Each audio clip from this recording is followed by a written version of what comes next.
Oh, it's you. I just got off the phone with the police. You were right. Jeremy is really dead. I just saw him 2 days ago. He was always nice to me. I'm sorry. No, I'm sorry. About before, I was a complete jerk. Why didn't you say it was murder? I wasn't sure at the time. Police seem pretty sure. You said you were investigating his death? Yes, I wanted to take a look at his desk. Right. I'll buzz you in. The place is empty. I'm just here holding the phones. Take as much time as you need. Just find whoever did this, okay? I'll do my best. Hi again. Oh, hi. Could I ask you a few questions? I'll do my best. What would you like to know? So how well did you know Jeremy? He was nice, I guess. Just one of the faces I saw every day. It's weird to think of him as gone. So how well did you know Jeremy? He was nice, I guess. Just one of the faces I saw every day. It's weird to think of him as gone. Jeremy was killed on the High Line. Do you know why he might go there? That's the new park on the west side? I have no idea why he'd go there. Thanks again. Sure. Anything I can do to help, just ask.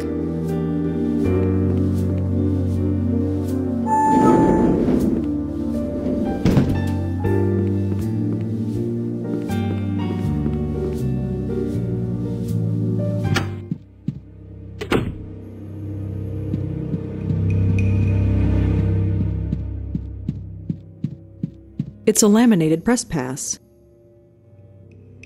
Funny thing about that press pass, 9 out of 10 of the testers never found it.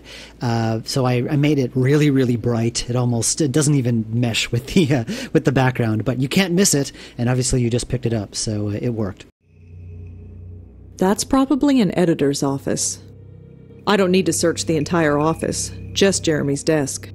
This lists the priority stories that the paper needs to cover.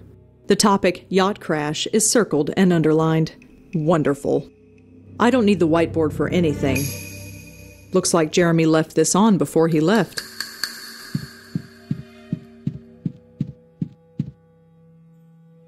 There's nothing on Jeremy's computer worth looking at. That must be the notebook that Jeremy wanted. All right, Jeremy, what were you up to? Let's see if it was worth getting killed over. According to this, Jeremy interviewed a woman named Penelope Haynes.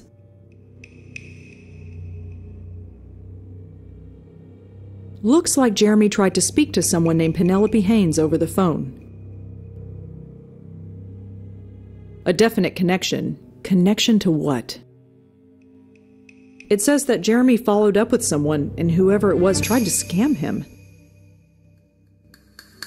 Jeremy lost his phone somewhere. I wonder if anyone found it. Joey. What is it this time? When I was studying journalism, I always dreamed of working here.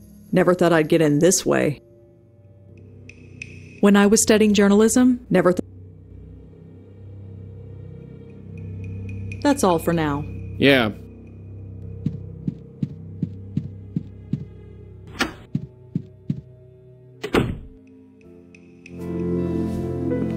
Hi again. Oh, hi. Could I ask you a few questions? I'll do my best. What would you like to know? Thanks again. Sure.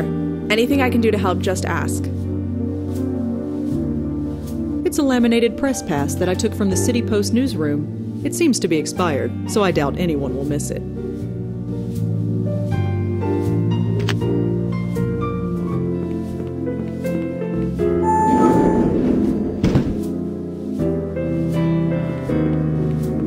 I shouldn't show that to her. She might want it back.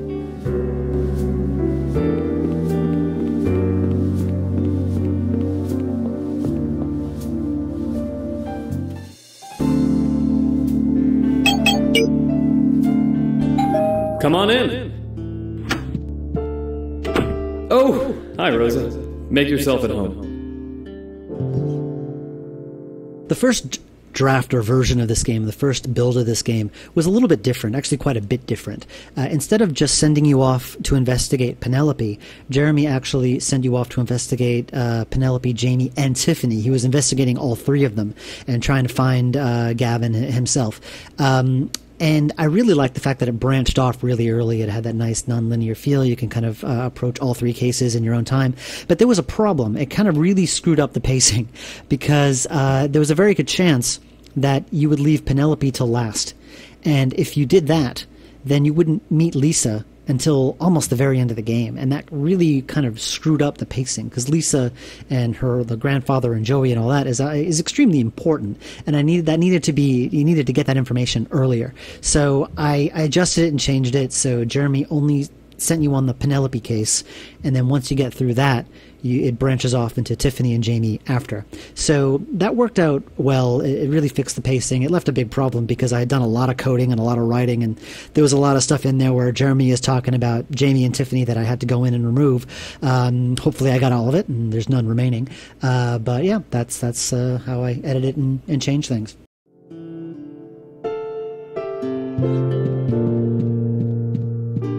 I'm not here to take Jeremy's books. Jeremy? Yes?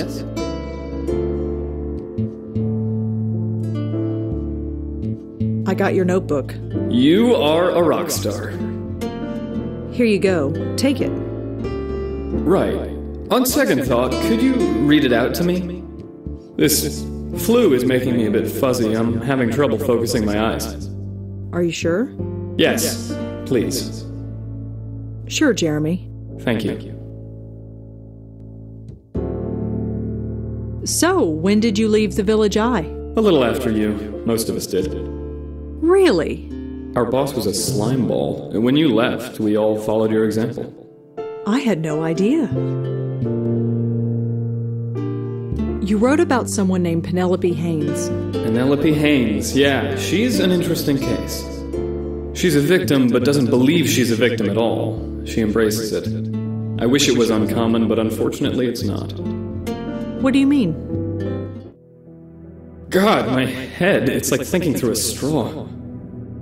Penelope, she's the weak link. She's a talker. Most people don't like to talk about this kind of thing, but she does. Talk about what? It's hard to explain. Why don't you try us? No. I'm just really sick, okay? I can't think straight. Of course, you're sick. I understand. Thank you. But I do need more to go on. Speak to Penelope. She lives up on Park Avenue. She's a bit old, so be patient with her.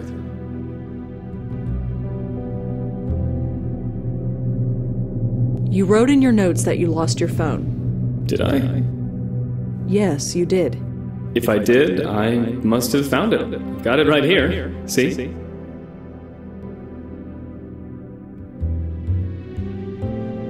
Is there anything else you can tell me about Penelope Haynes? Have you been up to her apartment on Park Avenue yet? No, not yet. Go pay her a visit. Once you know more, we'll talk again. Did you hear about the murder on the High Line? The what?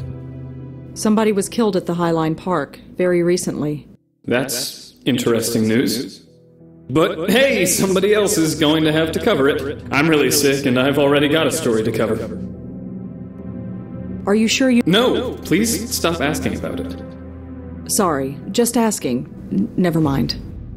Are you sure you've never been to the High Line? Not once? No, please stop asking about it. Sorry, just asking. Never mind.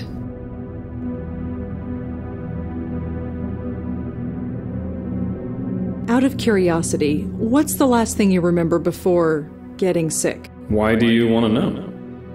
Oh, I just wonder where you picked it up from.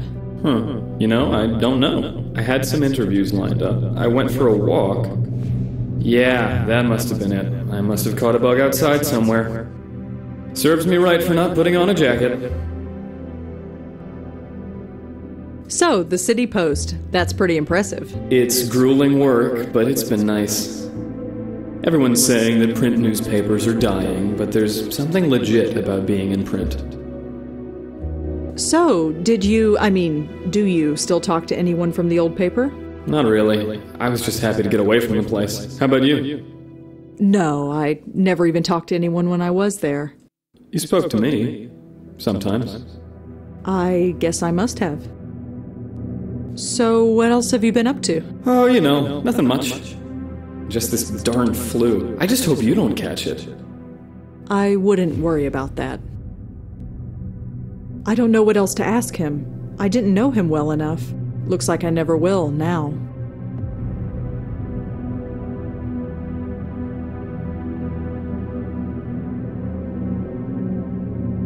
I can't. This is just too awkward. Well, I better get going. All right. Thanks again, Rosa.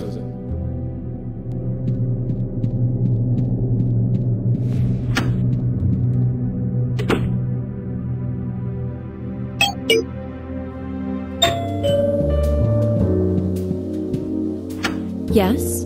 Penelope Haynes? I'm Madison Haynes. Penelope is my mother-in-law. Can I help you? She had a visit from a reporter not too long ago, a Jeremy Sams from the City Post. Oh, you're with them. Come in. Sorry, but you're out of luck. She no longer lives here. Those of you who've been playing my game since Blackwell Unbound probably recognize this woman. This is Shelley Smith-Shenoy playing Madison.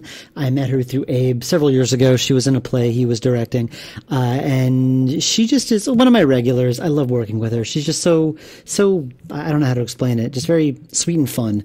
And she's just a joy to work with. Originally, she was up for the role of Lisa, but her voice was just too young and pleasant to be Lisa, so I gave her Madison instead, and she did a much better job there.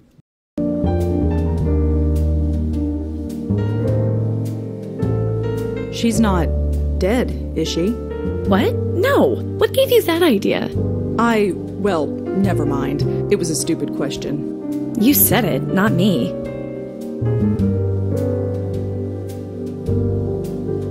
Where did she go? Where she can be taken care of. She's quite elderly, a nice enough woman, but needed a lot of looking after. As you can see, we just had a child. I couldn't look after both of them, not if I wanted to keep my sanity. So she's in a nursing home? An assisted living center, yes. Could you tell me what center she's in? I don't think that's a good idea. When your friend from the newspaper came, she became quite agitated. She was always a little unstable, but she became much worse. I don't know what you want with her, but I don't think I should tell you where she is.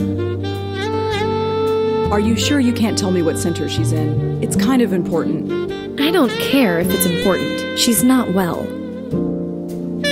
Are you sure you can't tell me what center? I don't care. What did Jeremy speak to Penelope about? You don't know? Aren't you from the paper too? Not exactly. Jeremy is, ill. I'm following up on his interviews, trying to learn what he did. I see. Well, I don't know what they spoke about. He spoke to her privately in her room just over there. That's a cute kid you've got there. Thanks. His name is Chris. He's about 8 months old now. He's a little terror, but he's mine. Well, thanks for the chat. I might be back to follow up. I don't really have anything else to tell you, but bye.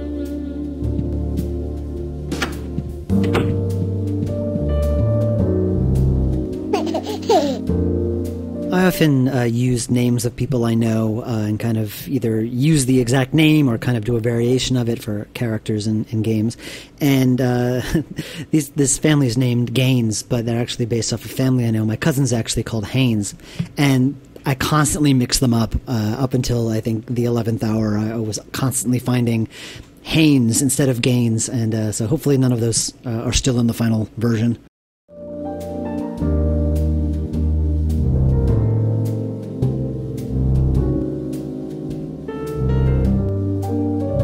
Crammed to bursting point with old boxes.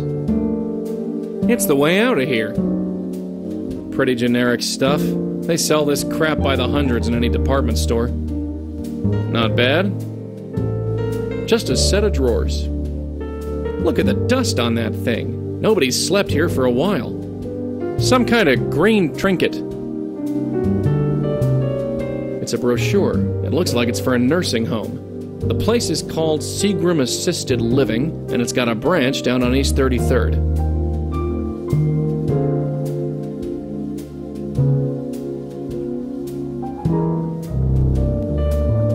I could get used to a view like this. I wouldn't kick her out of bed, but only if she lost the attitude. Glossy women's magazines and tabloid junk. Looks like a phone to me.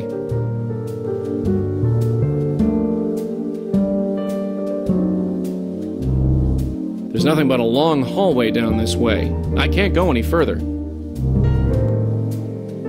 Looks like a thermostat.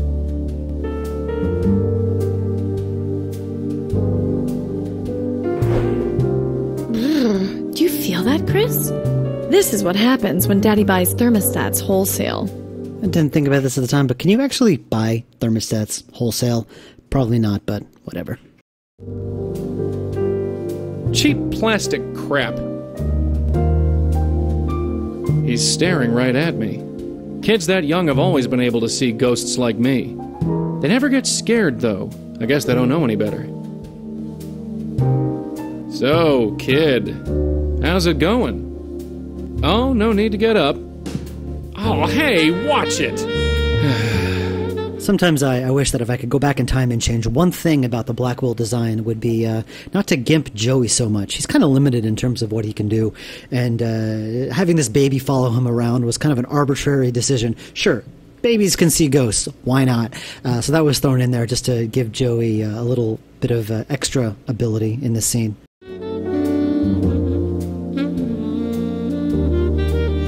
I'm not gonna waste my breath.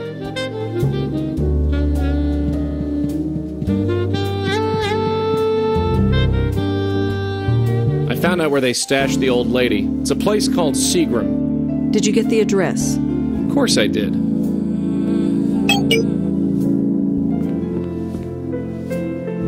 That painting on the far right is actually of Lauren Blackwell. I don't think it's literally supposed to be Lauren Blackwell in the world, but it's based on Lauren Blackwell. So that was actually an Easter egg that I didn't even know myself. One time I just asked the background artist, is that supposed to be anyone? And Hendrix said, yeah, it's Lauren Blackwell. I didn't even know it myself. I mentioned before that I based some of the minor characters on fans and testers of the Blackwell series. This nurse is based on a woman named Jackie Sargent, who's another big fan who is a beta tester. So I used her as the basis for the nurse. This, of course, is the Seagram nursing home. There was an additional puzzle with the brochure and the yarn. If you look at the brochure, it says there's a hole in it for hanging on hooks. Originally, you had to go over to that hole punch on the desk and hole punch the brochure first before putting the yarn in, and that was just too adventure gamey for me and a lot of the other testers. They just found that really stupid, and it's one of those adventure game logic puzzles that everyone hates. So I just had a hole be in the brochure already and kept the hole punch there just as a little, a red herring never hurt anybody.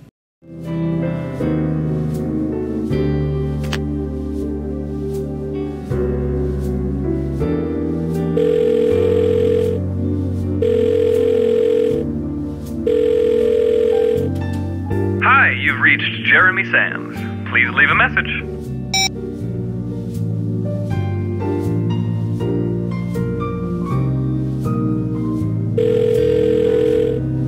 Durkin? Hi, it's Rosangela Blackwell. Remember me? Yeah, what do you want?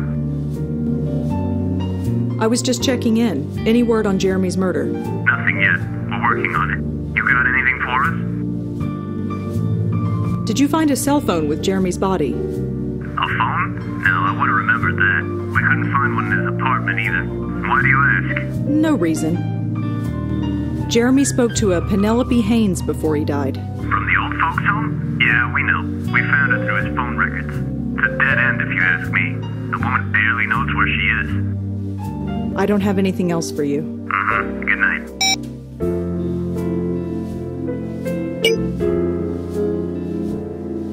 Why can't Jeremy remember what he spoke to Penelope about? It would make our job so much easier. Probably because it led to his death. You know, spooks, sweetheart. They go out of their way to avoid thinking about that. I don't think those are connected in any way. Looks like a list of doctors that are on call. None of the names look familiar. Looks like a bunch of brochures for the nursing home. Got it. I think those are irises. They smell really nice, that's for sure. I've got plenty of flowers at home. It's the lobby phone. It's a hole puncher. What am I going to put a hole in? My hands? I'm guessing she's the nurse on call. Hi. Is this Seagram Assisted Living? You've got the right place. What can I do for you?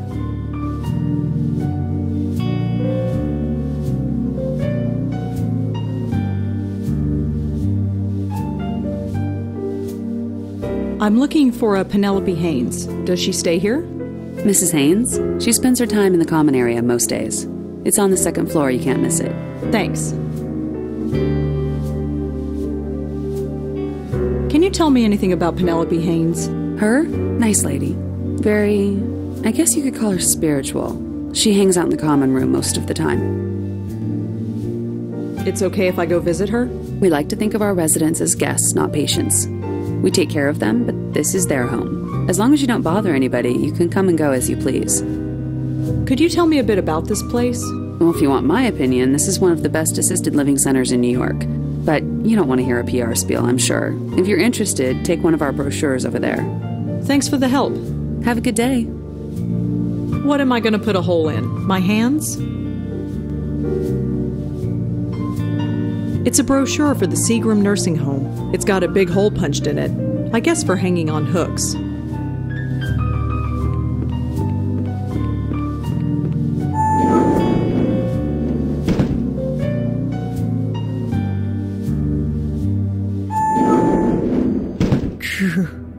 There. It's only visitors. With every game I do, there's always one or two VO roles or results that I'm not always happy with. And it's no fault of the actor. It's usually because it's a very difficult character to do. Like a child or someone who's... Usually it's the old people. Like the Countess, and there was an old man in Blackwell Convergence. And they're always so hard to do unless you get an actor of that age. And usually at that point they're actually quite expensive to get. So I usually end up going with someone who does an old person voice. And it's always with very mixed results. Jennifer Holmes, who did the role of Penelope here, she did the best she could, and I did the voice of Danny Marconi there. Even though I didn't say very much, we did the best we could. Maybe if I have old people in the next game, I'll actually try to get legitimate old people to do the roles. You make him sound like a prophet. I misread that. I thought it said fart or something. In my head, I started laughing. Sorry. Fart. You are easily amused. I really am. It's almost a problem if it wasn't so entertaining. I'm not here to watch TV. And do what with it exactly? Looks like a ball of yarn. Wow, the residents here sure get the star treatment. They don't look like the kind that open. I'm guessing that's Penelope Haynes. An old man. He's just staring out the window. Does this belong to anybody? Nobody I know. Help yourself. Penelope Haynes? Oh, Madison. Well, this is a surprise. No, I'm not Madison. You're not? Ah, yes. Sorry, I should have known. Your aura carries a whiff of her essence. I got confused.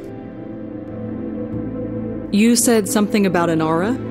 I could see it a mile away. Your aura, my dear, it's been infected by her. Her? The woman who calls herself my daughter-in-law. Bits of her essence have infected your aura like vile worms. Really? No, not really. Don't fall for this. She smells Madison's perfume. I don't have a nose and I could tell she was swimming in it. Madison is a spiritual viper.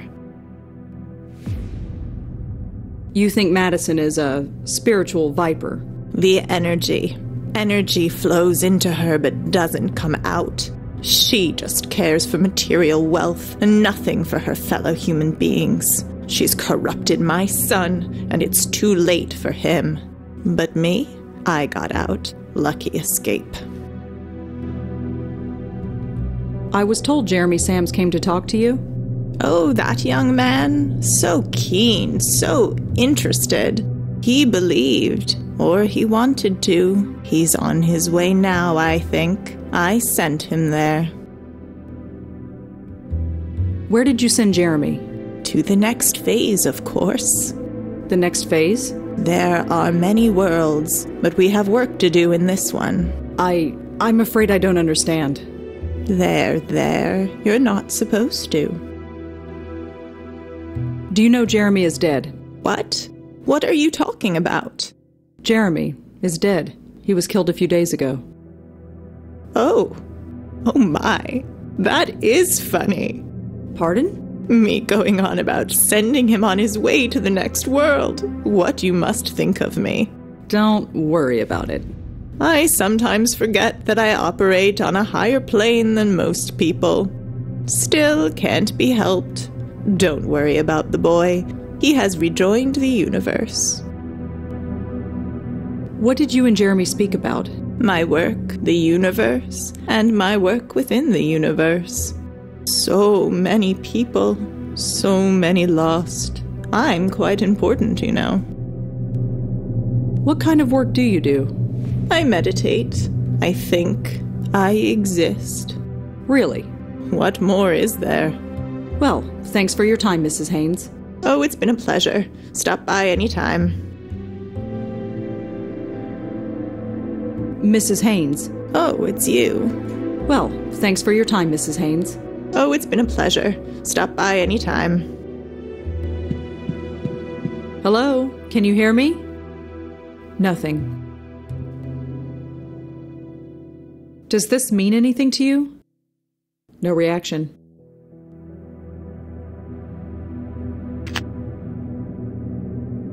I ain't gonna waste my breath.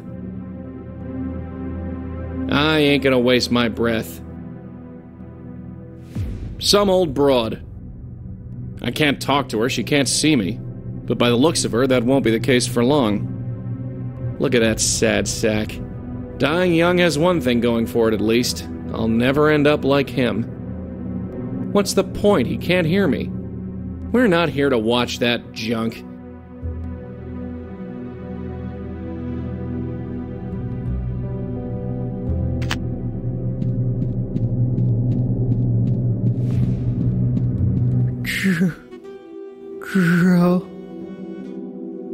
Joey, is that you? Huh? Are you talking to me? Hello? Anybody there? Joey. Yeah, that's my name. Do I know you? I'm afraid he does that sometimes. Talks to people who aren't there. Or perhaps they are. He sees the world through different eyes. Oh, for crying out loud, shut up. Joey. Why did you do it? Are you? No. Not you. Get the elevator, Red. We're leaving. Joey. You really want to have this conversation here? Get the damn elevator. Up until this point, I've been very, very resistant to revealing anything about Joey's past when he was alive, just because I wanted to keep up that aura of mystery. That's kind of a core part of his character. And I thought it was time to reveal at least something. And it took a while to really, and several drafts, to come up with how that's revealed. And this scene with Danny was what I came up with. And there were several different versions of him. At one point he was lying in a hospital bed dying, and another version of him was a ghost. Another version of him was you just find photographs everywhere, and so on and so forth. There was many different versions of him, and the problem with a lot of them was that they were too heavy-handed, really pushing home the fact over and over again, Joey knew Danny, and you didn't need that. I think less is definitely more. I had this one brief scene here, and that's all you need. That's all you need to know. You don't need any more than that. And then you learn this information. You can get on with things. So this is what I ended up with. So were you going to tell me? What? Who was that guy? Maybe nobody. Maybe somebody. I don't know. You don't know? No, I don't. If there's something to say, I'll say it. Until then, we got a spook to sort.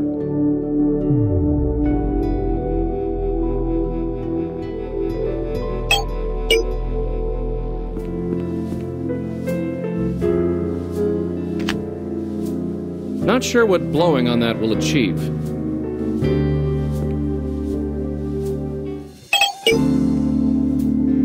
Come on in.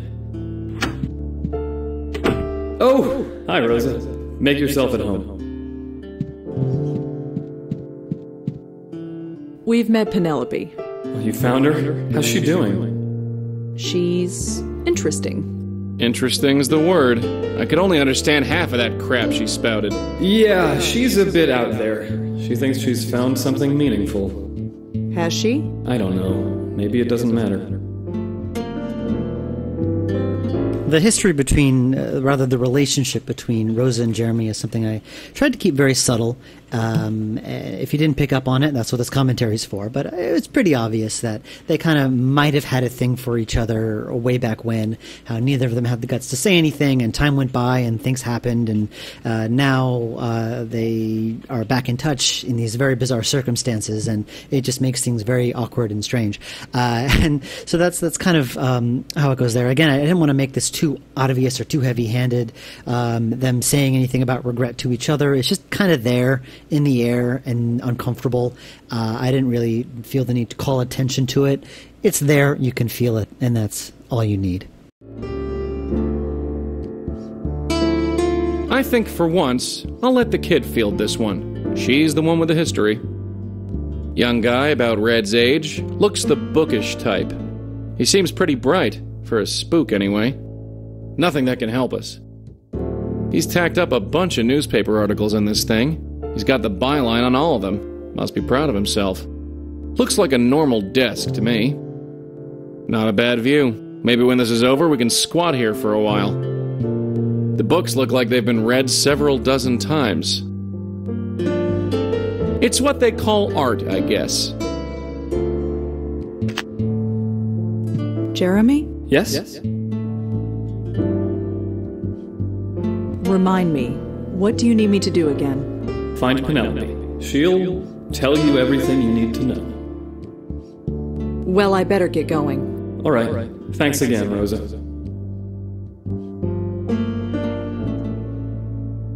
I don't think Jeremy would have any interest in that.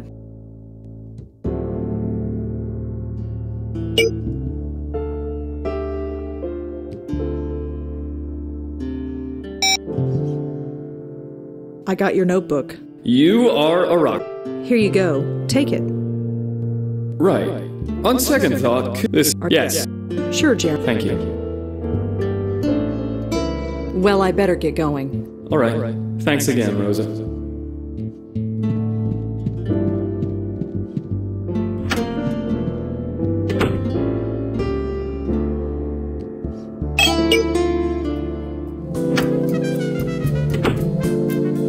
Joey, I'd like to talk to you. You rang? About that guy in the nursing home. He's nobody, sweetheart. Absolutely nobody. You didn't act like he was nobody. Look, he's not a spook, so he's not our problem. And when he dies? I said he's not our problem. So drop it. All right, let's get out of here. After you, doll. That's all for now. Yeah.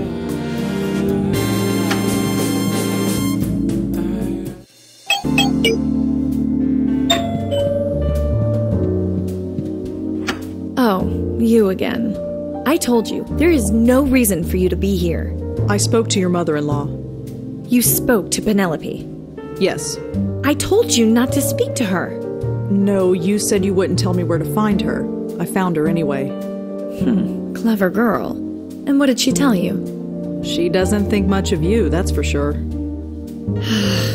Come in, shut the door.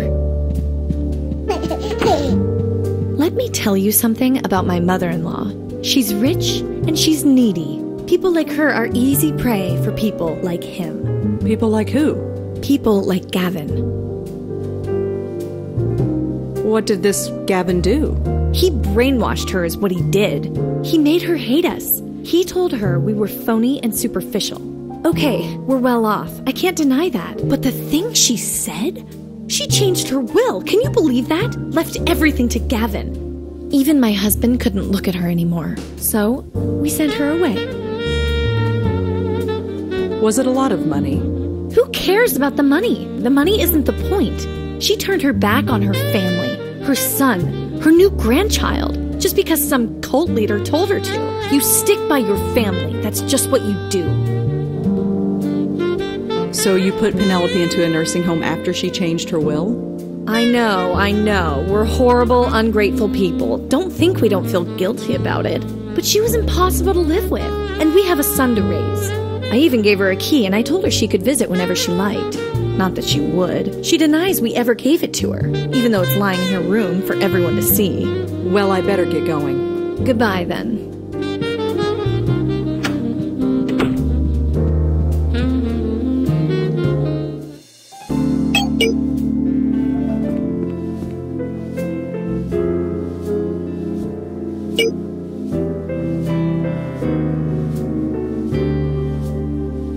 According to Madison, Penelope was brainwashed by a man named Gavin.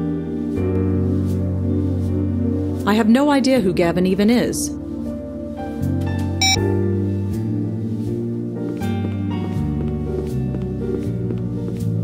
Hi again. Hello. Thanks for the help. Have a good day. I don't think so.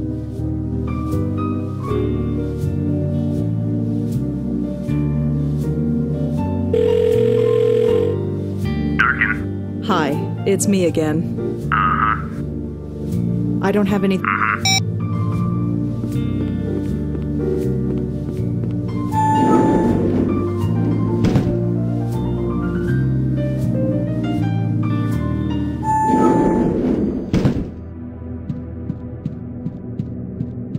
Mrs. Haynes. Oh, it's you. I spoke to Madison about you. Oh, I'd advise against that. 5 minutes in her presence will kill a year of your spiritual growth. Did you really cut your family out of your will? Sure I did. What of it? They have everything they need. I'm giving it to a much worthy cause. The work must continue. I can make sure it does.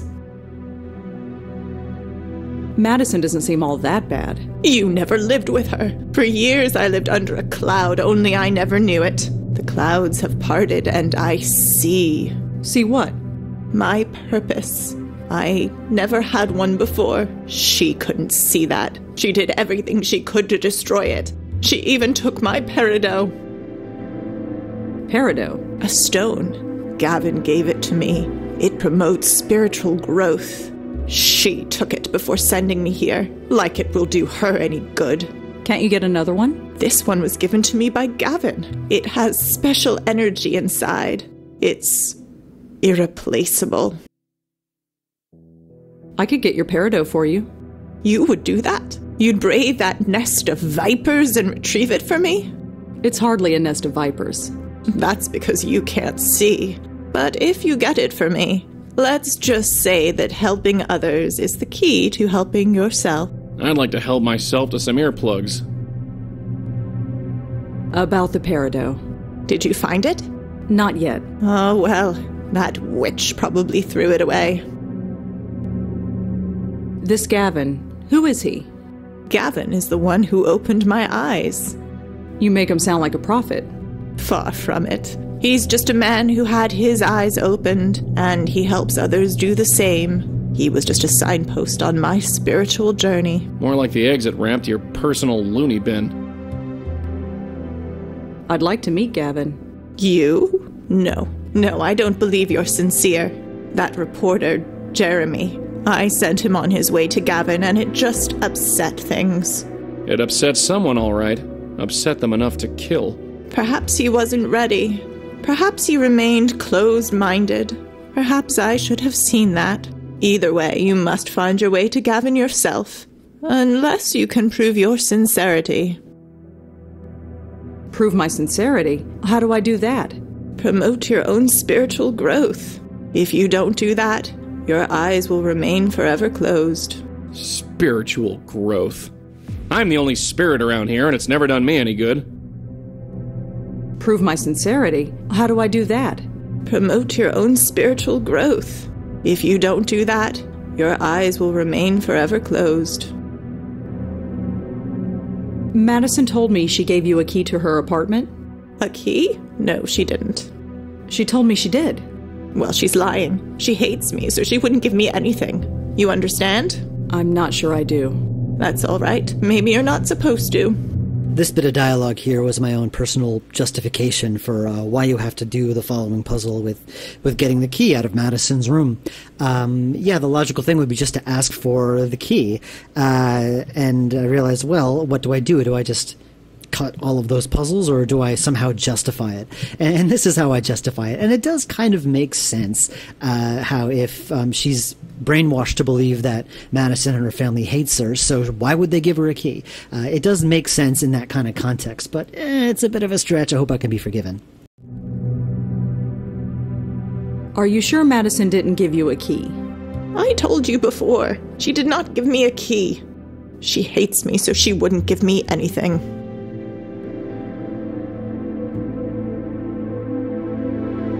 Well, thanks for your time, Mrs. Haynes. Oh, it's been a pleasure. Stop by anytime.